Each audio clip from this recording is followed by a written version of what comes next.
Paper 5. God's relation to the individual.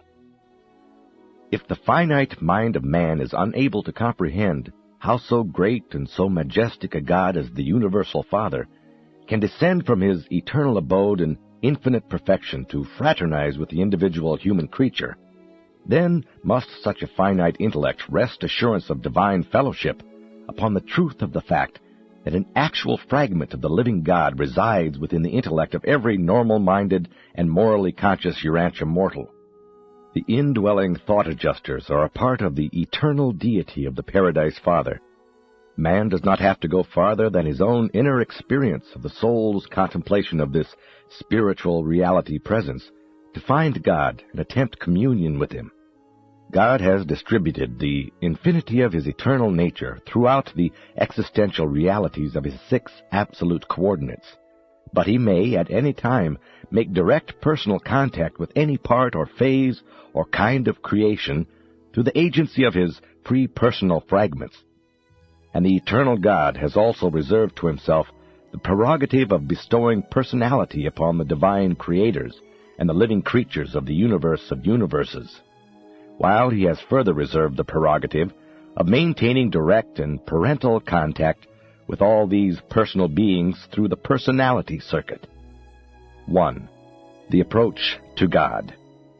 The inability of the finite creature to approach the infinite Father is inherent, not in the Father's aloofness, but in the finiteness and material limitations of created beings.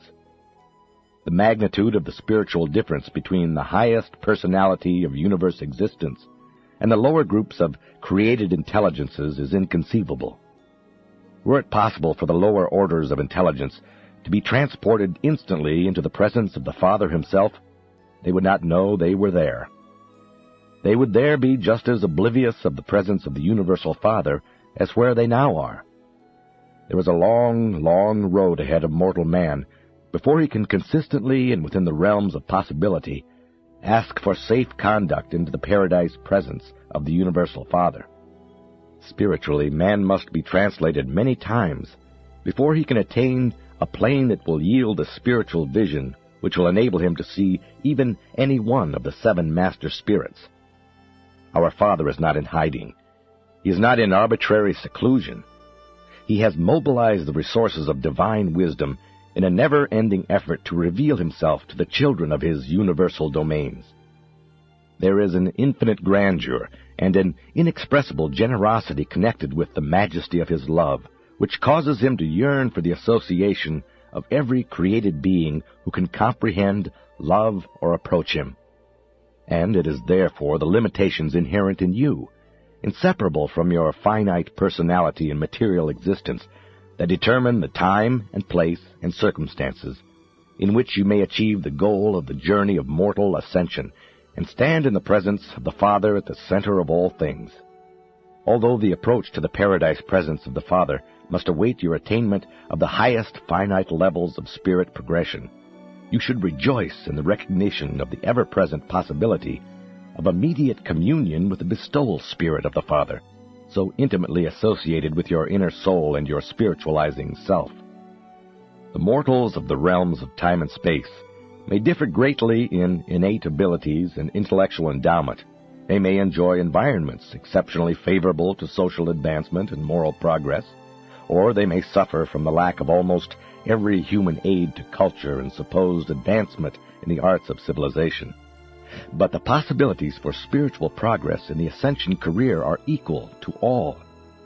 Increasing levels of spiritual insight and cosmic meanings are attained quite independently of all such socio-moral differentials of the diversified material environments on the evolutionary worlds. However, Urantia mortals may differ in their intellectual, social, economic, and even moral opportunities and endowments, forget not that their spiritual endowment is uniform and unique. They all enjoy the same divine presence of the gift from the Father, and they are all equally privileged to seek intimate personal communion with this indwelling spirit of divine origin, while they may all equally choose to accept the uniform spiritual leading of these mystery monitors. If mortal man is wholeheartedly spiritually motivated, unreservedly consecrated to the doing of the Father's will, then, since he is so certainly and so effectively spiritually endowed by the indwelling and divine adjuster, there cannot fail to materialize in that individual's experience the sublime consciousness of knowing God, and the supernal assurance of surviving for the purpose of finding God by the progressive experience of becoming more and more like Him. Man is spiritually indwelt by a surviving thought adjuster. If such a human mind is sincerely and spiritually motivated, if such a human soul desires to know God and become like Him, honestly wants to do the Father's will, there exists no negative influence of mortal deprivation, nor positive power of possible interference, which can prevent such a divinely motivated soul from securely ascending to the portals of paradise. The Father desires all His creatures to be in personal communion with Him. He has on paradise a place to receive all those whose survival status and spiritual nature make possible such attainment. Therefore, settle in your philosophy now and forever. To each of you and to all of us, God is approachable. The Father is attainable. The way is open. The forces of divine love and the ways and means of divine administration are all interlocked in an effort to facilitate the advancement of every worthy intelligence of every universe to the paradise presence of the universal Father. The fact that vast time is involved in the attainment of God makes the presence and personality of the infinite none the less real. Your ascension is a part of the circuit of the 7 super-universes, and though you swing around it countless times, you may expect, in spirit and in status, to be ever swinging inward. You can depend upon being translated from sphere to sphere, from the outer circuits ever nearer the inner center, and someday, doubt not, you shall stand in the divine and central presence, and see Him, figuratively speaking, face to face. It is a question of the attainment of actual and literal spiritual levels, and these spiritual levels are attainable by any being who has been indwelt by a mystery monitor, and who has subsequently eternally fused with that thought adjuster. The Father is not in spiritual hiding, but so many of His creatures have hidden themselves away in the mists of their own willful decisions, and for the time being have separated themselves from the communion of His Spirit and the Spirit of His Son by the choosing of their own perverse ways, and by the indulgence of the self-assertiveness of their intolerant minds and unspiritual natures. Mortal man may draw near God, and may repeatedly forsake the divine will so long as the power of choice remains. Man's final doom is not sealed until he has lost the power to choose the Father's will. There is never a closure of the Father's heart to the need and the petition of His children. Only do His offspring close their hearts forever to the Father's drawing power when they finally and forever lose the desire to do His divine will, to know Him and to be like Him. Likewise is man's eternal destiny assured when a juster fusion proclaims to the universe that such an ascender has made the final and irrevocable choice to live the Father's will. The great God makes direct contact with mortal man and gives a part of His infinite and eternal and incomprehensible self to live and dwell within him. God has embarked upon the eternal adventure with man. If you yield to the leadings of the spiritual forces in you and around you, you cannot fail to attain the high destiny established by a loving God as the universe goal of His ascendant creatures from the evolutionary worlds of space. 2. The presence of God. The physical presence of the infinite is the reality of the material universe. The mind presence of deity must be determined by the depth of individual intellectual experience and by the evolutionary personality level. The spiritual presence of divinity must of necessity be differential in the universe. It is determined by the spiritual capacity of receptivity and by the degree of the consecration of the creature's will to the doing of the divine will. God lives in every one of His spirit-born sons. The paradise sons always have access to the presence of God, the right hand of the Father, and all of His creature personalities have access to the bosom of the Father. This refers to the personality circuit, whenever, wherever, and however contacted, or otherwise entails personal, self-conscious contact and communion with the Universal Father, whether at the central abode or at some other designated place, as on one of the 7 sacred spheres of paradise. The divine presence cannot, however, be discovered anywhere in nature or even in the lives of God-knowing mortals so fully and so certainly as in your attempted communion with the indwelling mystery monitor, the Paradise Thought Adjuster. What a mistake to dream of God far off in the skies, when the Spirit of the Universal Father lives within your own mind. It is because of this God fragment that indwells you that you can hope, as you progress in harmonizing with the Adjuster's spiritual leadings, more fully to discern the presence and transforming power of those other spiritual influences that surround you and impinge upon you, but do not function as an integral part of you. The fact that you are not intellectually conscious of close and intimate contact with the indwelling Adjuster does not in the least disprove such an exalted experience. The proof of fraternity with the divine Adjuster consists wholly in the nature and extent of the fruits of the Spirit, which are yielded in the life experience of the individual believer. By their fruits you shall know them. It is exceedingly difficult for the meagerly spiritualized, material mind of mortal man to experience marked consciousness of the spirit activities of such divine entities as the Paradise Adjusters. As the soul of joint mind and adjuster creation becomes increasingly existent, there also evolves a new phase of soul consciousness, which is capable of experiencing the presence and of recognizing the spirit leadings and other supermaterial activities of the mystery monitors. The entire experience of adjuster communion is one involving moral status, mental motivation, and spiritual experience.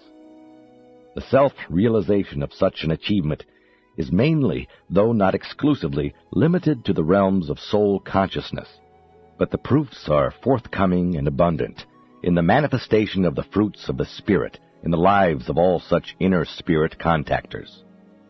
3. True worship. Though the paradise deities from the universe standpoint are as one, in their spiritual relations with such beings as inhabit Urantia, they are also 3 distinct and separate persons. There is a difference between the Godheads in the matter of personal appeals, communion, and other intimate relations. In the highest sense, we worship the Universal Father and Him only. True, we can and do worship the Father as He is manifested in His Creator sons, but it is the Father directly or indirectly who is worshipped and adored. Supplications of all kinds belong to the realm of the Eternal Son and the Son's spiritual organization. Prayers, all formal communications, everything except adoration and worship of the Universal Father, are matters that concern a local universe. They do not ordinarily proceed out of the realm of the jurisdiction of a Creator Son. But worship is undoubtedly encircuited and dispatched to the person of the Creator by the function of the Father's personality circuit. We further believe that such registry of the homage of an adjuster indwelt creature is facilitated by the Father's spirit presence.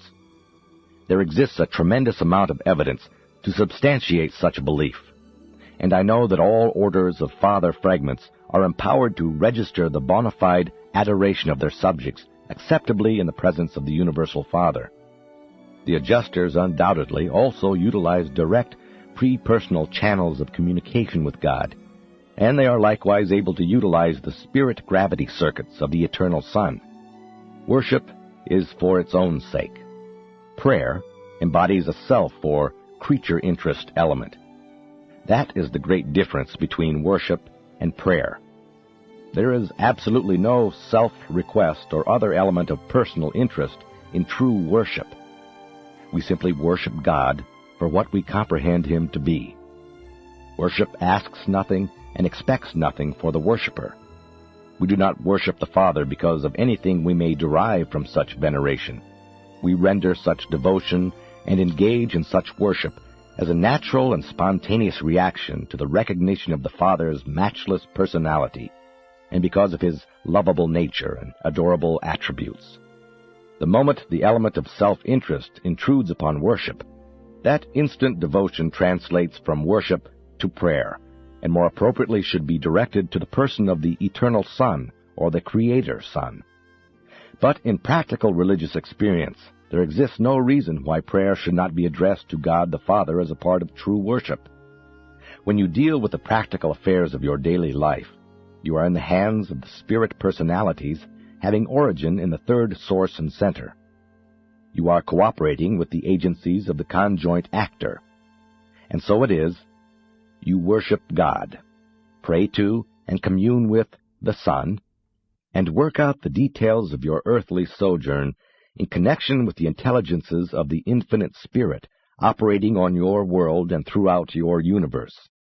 The Creator or Sovereign Sons, who preside over the destinies of the local universes, stand in the place of both the Universal Father and the Eternal Son of Paradise.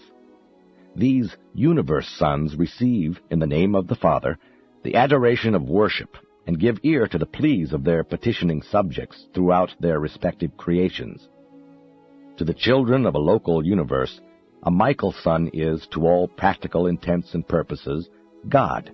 He is the local universe personification of the Universal Father and the Eternal Son. The Infinite Spirit maintains personal contact with the children of these realms through the universe spirits, the administrative and creative associates of the Paradise Creator Sons. Sincere worship connotes the mobilization of all the powers of the human personality under the dominance of the evolving soul and subject to the divine directionization of the associated thought adjuster. The mind of material limitations can never become highly conscious of the real significance of true worship. Man's realization of the reality of the worship experience is chiefly determined by the developmental status of his evolving immortal soul.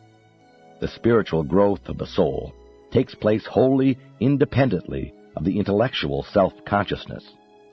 The worship experience consists in the sublime attempt of the betrothed adjuster to communicate to the Divine Father the inexpressible longings and the unutterable aspirations of the human soul, the conjoint creation of the God-seeking mortal mind and the God-revealing immortal adjuster.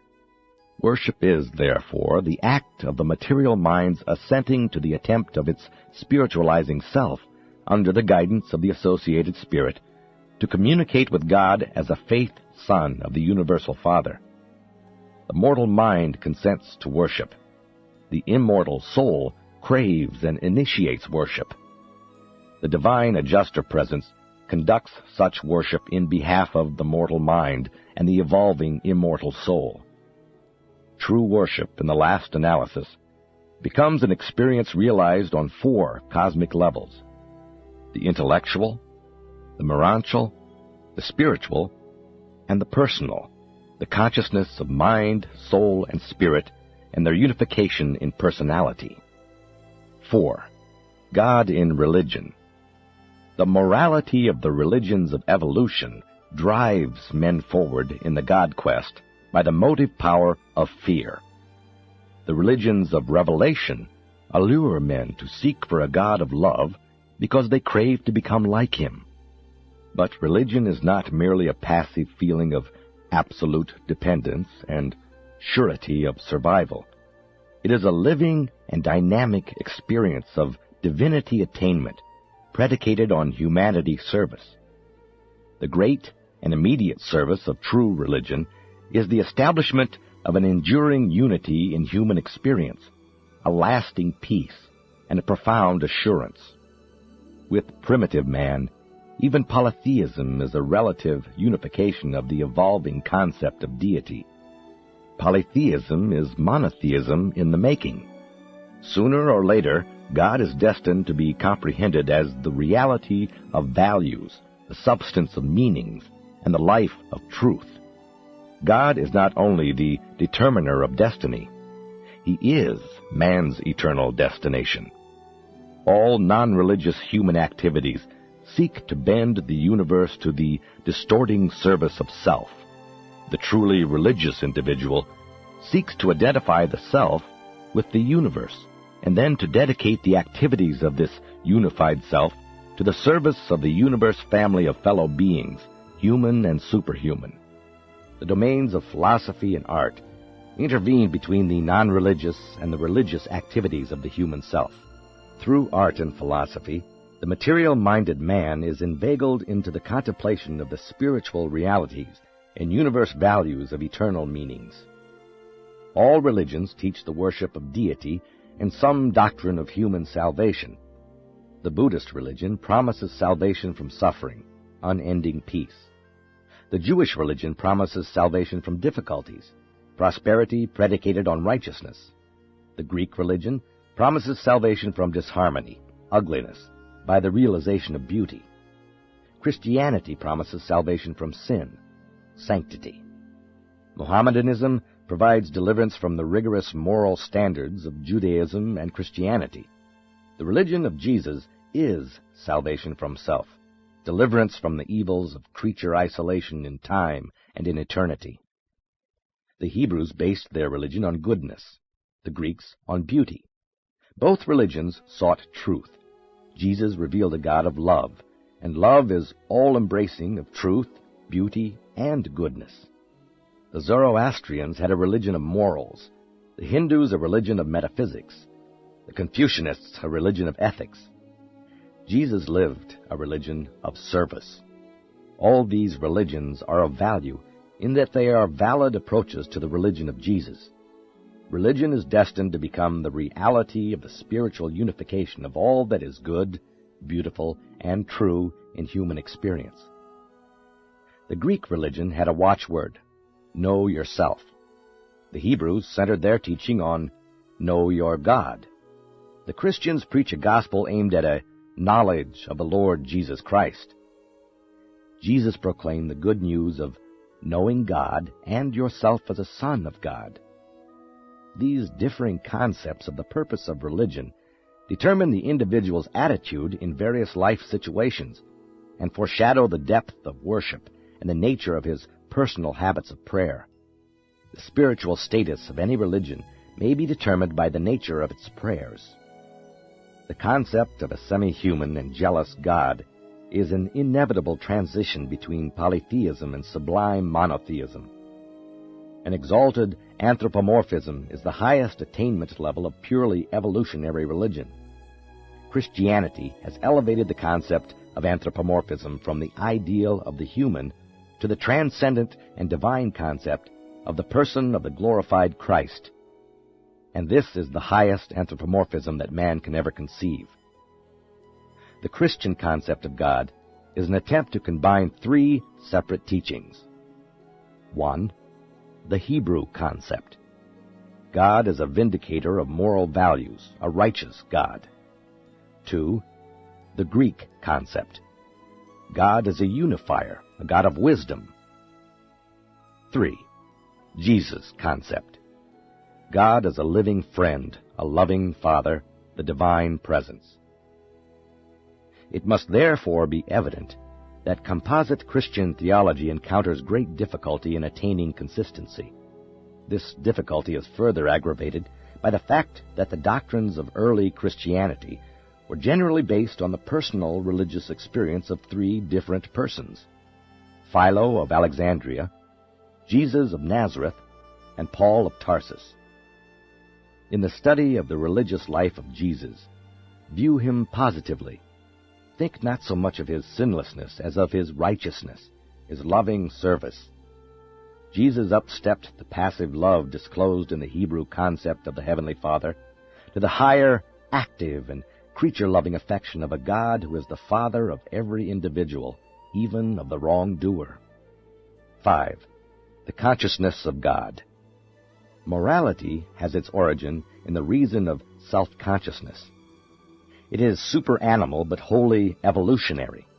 Human evolution embraces in its unfolding all endowments antecedent to the bestowal of the adjusters and to the pouring out of the Spirit of truth. But the attainment of levels of morality does not deliver man from the real struggles of mortal living. Man's physical environment entails the battle for existence. The social surroundings necessitate ethical adjustments. The moral situations require the making of choices in the highest realms of reason. The spiritual experience, having realized God, demands that man find him and sincerely strive to be like him. Religion is not grounded in the facts of science, the obligations of society, the assumptions of philosophy, or the implied duties of morality. Religion is an independent realm of human response to life situations, and is unfailingly exhibited at all stages of human development which are post-moral. Religion may permeate all four levels of the realization of values and the enjoyment of universe fellowship: the physical or material level of self-preservation, the social or emotional level of fellowship, the moral or duty level of reason, the spiritual level of the consciousness of universe fellowship through divine worship. The fact-seeking scientist conceives of God as the first cause, a God of force. The emotional artist sees God as the ideal of beauty, a God of aesthetics.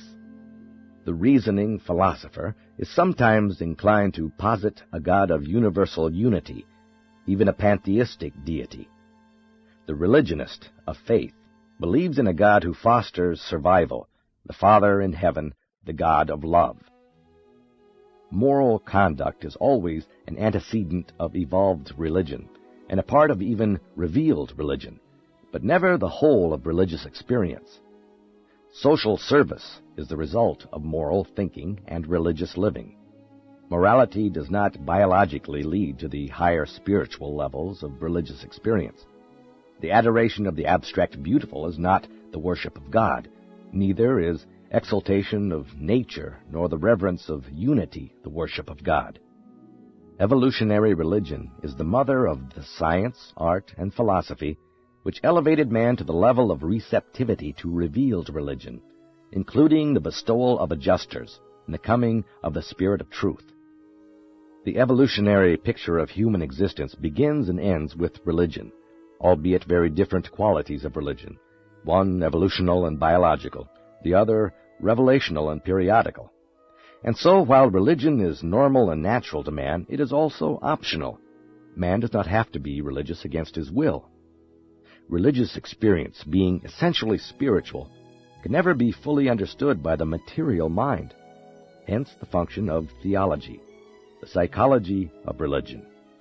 The essential doctrine of the human realization of God creates a paradox in finite comprehension.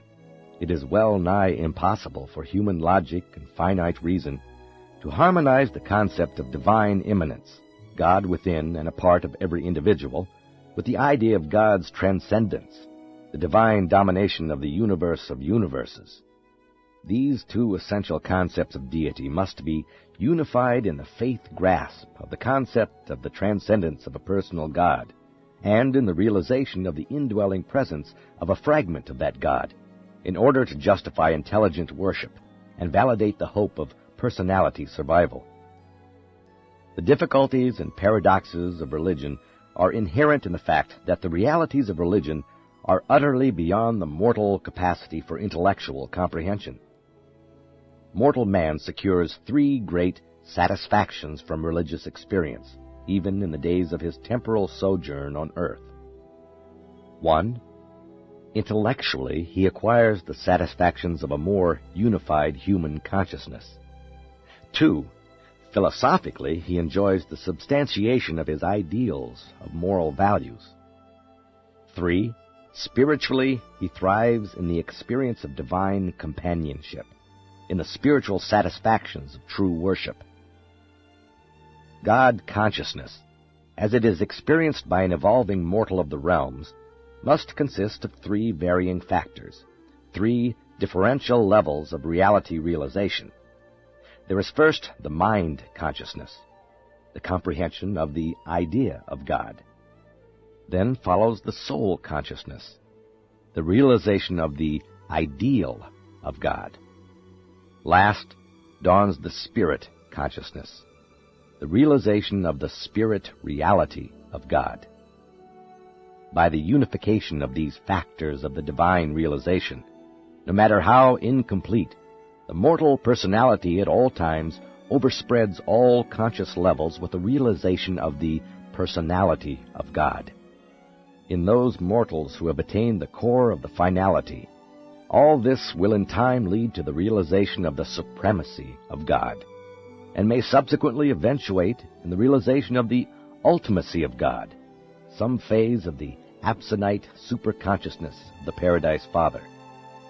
The experience of God consciousness remains the same from generation to generation, but with each advancing epoch in human knowledge, the philosophic concept and the theologic definitions of God must change. God knowingness, religious consciousness, is a universe reality, but no matter how valid, real, religious experience is, it must be willing to subject itself to intelligent criticism and reasonable philosophic interpretation. It must not seek to be a thing apart in the totality of human experience. Eternal survival of personality is wholly dependent on the choosing of the mortal mind, whose decisions determine the survival potential of the immortal soul. When the mind believes God, and the soul knows God, and when, with the fostering adjuster, they all desire God, then is survival assured. Limitations of intellect, curtailment of education, deprivation of culture, impoverishment of social status, even inferiority of the human standards of morality resulting from the unfortunate lack of educational, cultural, and social advantages, cannot invalidate the presence of the divine spirit in such unfortunate and humanly handicapped but believing individuals. The indwelling of the mystery monitor constitutes the inception and ensures the possibility of the potential of growth and survival of the immortal soul. The ability of mortal parents to procreate is not predicated on their educational, cultural, social, or economic status. The union of the parental factors under natural conditions is quite sufficient to initiate offspring. A human mind discerning right and wrong, and possessing the capacity to worship God in union with the divine adjuster, is all that is required in that mortal to initiate and foster the production of his immortal soul of survival qualities, if such a spirit-endowed individual seeks God and sincerely desires to become like him, honestly elects to do the will of the Father in heaven. 6. The God of Personality. The Universal Father is the God of personalities. The domain of universe personality, from the lowest mortal and material creature of personality status to the highest persons of creator dignity and divine status, has its center and circumference in the Universal Father. God the Father is the bestower and the conservator of every personality. And the Paradise Father is likewise the destiny of all those finite personalities who wholeheartedly choose to do the divine will, those who love God and long to be like him. Personality is one of the unsolved mysteries of the universes. We are able to form adequate concepts of the factors entering into the makeup of various orders and levels of personality, but we do not fully comprehend the real nature of the personality itself.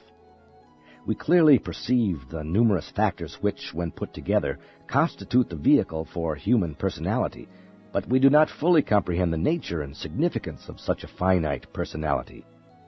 Personality is potential in all creatures who possess a mind endowment ranging from the minimum of self-consciousness to the maximum of God-consciousness. But mind endowment alone is not personality. Neither is spirit nor physical energy. Personality is that quality and value in cosmic reality which is exclusively bestowed by God the Father upon these living systems of the associated and coordinated energies of matter, mind, and spirit. Neither is personality a progressive achievement. Personality may be material or spiritual, but there either is personality or there is no personality. The other than personal never attains the level of the personal, except by the direct act of the Paradise Father. The bestowal of personality is the exclusive function of the Universal Father, the personalization of the living energy systems which he endows with the attributes of relative creative consciousness and the free will control thereof. There is no personality apart from God the Father, and no personality exists except for God the Father. The fundamental attributes of human selfhood, as well as the absolute adjuster nucleus of the human personality, are the bestowals of the Universal Father, acting in his exclusively personal domain of cosmic ministry. The adjusters of pre-personal status indwell numerous types of mortal creatures, thus ensuring that these same beings may survive mortal death to personalize as Urantia creatures, with the potential of ultimate spirit attainment. For when such a creature mind of personality endowment is indwelt by a fragment of the spirit of the eternal God, the pre-personal bestowal of the personal Father, then does this finite personality possess the potential of the divine and the eternal, and aspire to a destiny akin to the ultimate, even reaching out for a realization of the absolute. Capacity for divine personality is inherent in the pre-personal adjuster. Capacity for human personality is potential in the cosmic mind endowment of the human being. But the experiential personality of mortal man is not observable as an active and functional reality until after the material life vehicle of the mortal creature has been touched by the liberating divinity of the Universal Father, being thus launched upon the seas of experience as a self-conscious and a relatively self-determinative and self-creative personality. The material self is truly and unqualifiedly personal. The material self has personality and identity, temporal identity. The pre-personal spirit adjuster also has identity, eternal identity. This material personality and this spirit pre-personality are capable of so uniting their creative attributes as to bring into existence the surviving identity of the immortal soul. Having thus provided for the growth of the immortal soul, and having liberated man's inner self from the fetters of absolute dependence on antecedent causation, the Father stands aside. Now, man having thus been liberated from the fetters of causation response, at least as pertains to eternal destiny, and provision having been made for the growth of the immortal self, the soul, it remains for man himself to will the creation or to inhibit the creation of this surviving and eternal self, which is his for the choosing. No other being, force, creator, or agency in all the wide universe of universes can interfere to any degree with the absolute sovereignty of the mortal free will as it operates within the realms of choice regarding the eternal destiny of the personality of the choosing mortal. As pertains to eternal survival, God has decreed the sovereignty of the material and mortal will, and that decree is absolute. The bestowal of creature personality confers relative liberation from slavish response to antecedent causation, and the personalities of all such moral beings, evolutionary or otherwise, are centered in the personality of the Universal Father. They are ever drawn towards his paradise presence by that kinship of being which constitutes the vast and universal family circle and fraternal circuit of the eternal God. There is a kinship of divine spontaneity in all personality. The personality circuit of the universe of universes is centered in the person of the Universal Father, and the Paradise Father is personally conscious of and in personal touch with all personalities of all levels of self-conscious existence. And this personality consciousness of all creation exists independently of the mission of the thought adjusters. As all gravity is circuited in the Isle of Paradise, as all mind is circuited in the conjoint actor, and all spirit in the eternal Son, so is all personality circuited in the personal presence of the Universal Father. And this circuit unerringly transmits the worship of all personalities to the original and eternal personality. Concerning those personalities who are not adjuster indwelt, the attribute of choice liberty is also bestowed by the Universal Father, and such persons are likewise embraced in the great circuit of divine love, the personality circuit of the Universal Father. God provides for the sovereign choice of all true personalities. No personal creature can be coerced into the eternal adventure. The portal of eternity opens only in response to the free will choice of the free will sons of the God of free will. And this represents my efforts to present the relation of the living God to the children of time. And when all is said and done, I can do nothing more helpful than to reiterate that God is your universe Father, and that you are all His planetary children. This is the fifth and last of the series presenting the narrative of the Universal Father.